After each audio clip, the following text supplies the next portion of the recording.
আসসালামু আলাইকুম guys, welcome back to our channel রিভামন কিচেন।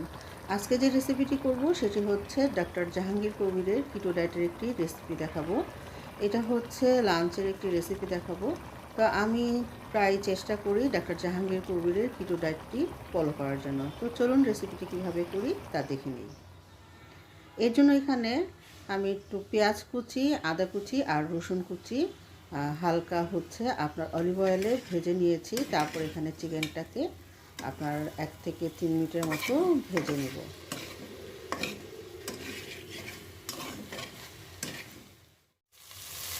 চিকেনটাকে প্রায় 3 মিনিট ভেজে নিয়ে এখন এখানে পর্যাপ্ত পরিমাণ পানি অ্যাড করব, যাতে করে চিকেনটা সিদ্ধ হয়ে যায়।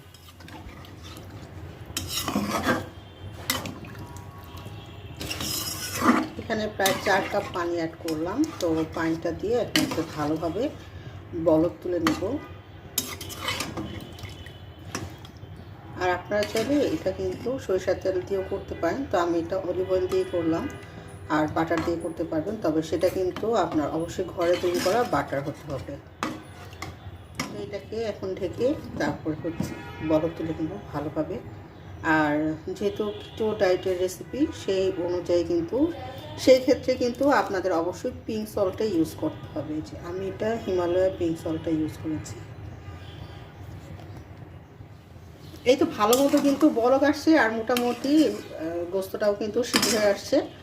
তো এই পর্যায়ে এখন আমি এখানে অ্যাড করব সবজি।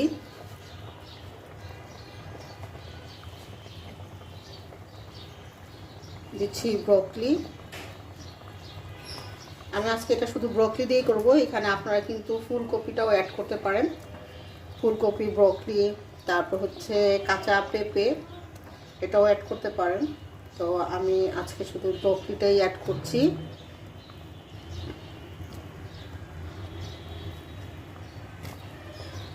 এগুলো কিন্তু আগেই ভালো মতো কেটে ধুয়ে পরিষ্কার করে ঝরা দিয়ে নিয়েছিলাম। তো ব্রকলিটা দিয়ে দিচ্ছি এখন।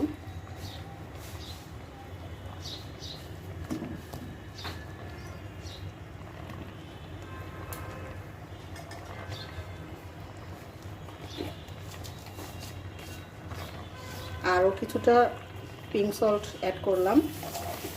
তো ব্রকলিটা যতক্ষণ পর্যন্ত আপনার 70% সিদ্ধ না হচ্ছে ততক্ষণ পর্যন্ত এই ব্রকলিটাকে সিদ্ধ করে নেব।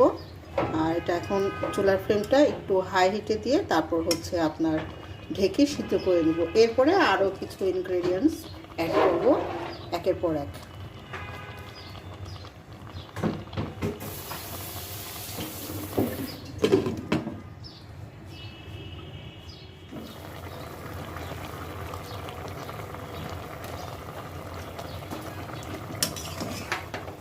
এই তো ব্রকলিটা কিন্তু অনেকটাই আপনার হচ্ছে যেরকম চাচ্ছিলাম সেই পর্যায়ে আপনার বয়েল হয়ে গিয়েছে।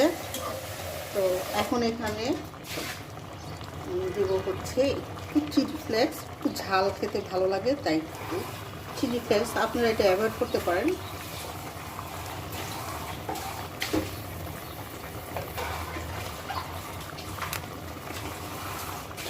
আর দিচ্ছি হচ্ছে গোলমরিচ, কালো গোলমরিচের গুঁড়াটা, এটা একটু পরিমাণে বেশি দিব।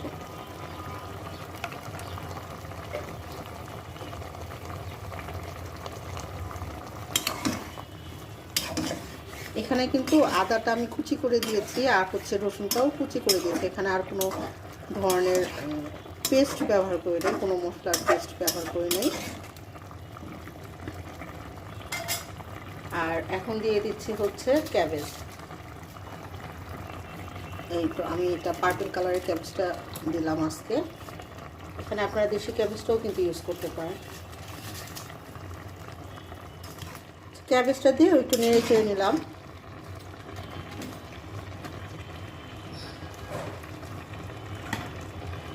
তারপর এখানে দিয়ে দিচ্ছি কাঁচামরিচ। এটা কিন্তু ওভার করা যাবে না, কাঁচামরিচটা দিলাম। তারপর দিয়ে দিচ্ছি হচ্ছে ক্যাপসিকাম, সবুজ ক্যাপসিকাম। এখানে আপনারা সব ধরনের ক্যাপসিকাম ইউজ করতে পারবেন। তো আমার হাতের কাছে যেটা ছিল সেটাই আমি ব্যবহার করলাম। আর লবণটা অবশ্যই আপনারা চেক করে নেবেন। তো এখন এটাকে আবার একটু ঢেকে হাই হিটে এটাকে সিদ্ধ করে নেব।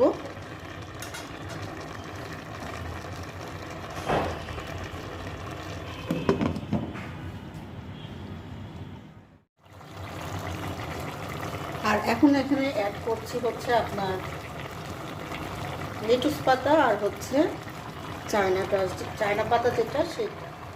আর কিটো ডায়েটের ক্ষেত্রে কিন্তু অবশ্যই আপনারা যে মাটির নিচে যে সবজিগুলো হয় সেগুলো আপনারা খেতে পারবেন না, ওগুলোকে অবশ্যই অ্যাভয়েড করে চলতে হবে। আমি সাধারণত ডাক্তার জাহাঙ্গীর কবিরের যে কিটো ডায়েটের যে ডায়েট চার্টটা আছে, যেভাবে উনি করতে বলেন সেটাই ফলো করার চেষ্টা করি। আর যদি আমার এখানে কোনো রকম ভুল হয়ে যায় অবশ্যই সেটা ক্ষমার চোখে দেখবেন। তো এখন এগুলো সবগুলোকে একটু মিশিয়ে নিয়ে বাস 2-3টা বলক দিয়ে নামিয়ে ফেলব। এটা হচ্ছে আজকে আমাদের লাঞ্চ, আমরা এটাই লাঞ্চ করব। সকালে আমরা একটা সিদ্ধ ডিম খেয়েছি আর হচ্ছে বুলেট কফি খেয়েছি, আর এখন দুপুরে আমরা এটা খাবো। এই তো আজকের কিটো ডায়েটের লাঞ্চটা আমাদের তৈরি হয়ে গেল। এখন চুলাটা নিভিয়ে এটাকে নামিয়ে নিব। তো আজকের এই রেসিপিটা যদি আপনাদের কাছে ভালো লেগে থাকে তাহলে অবশ্যই লাইক, শেয়ার ও কমেন্টস করে পাশে থাকবেন ইনশাল্লাহ। সে আশাটাই রাখি। আর যারা এখনও আমার এই চ্যানেলটি সাবস্ক্রাইব করেনি তারা অবশ্যই চ্যানেলটিকে সাবস্ক্রাইব করবেন। আর পাশে থাকা ঘন্টাটা বাড়ি মেরে সাদা করতে কিন্তু একদমই ভুলবেন না।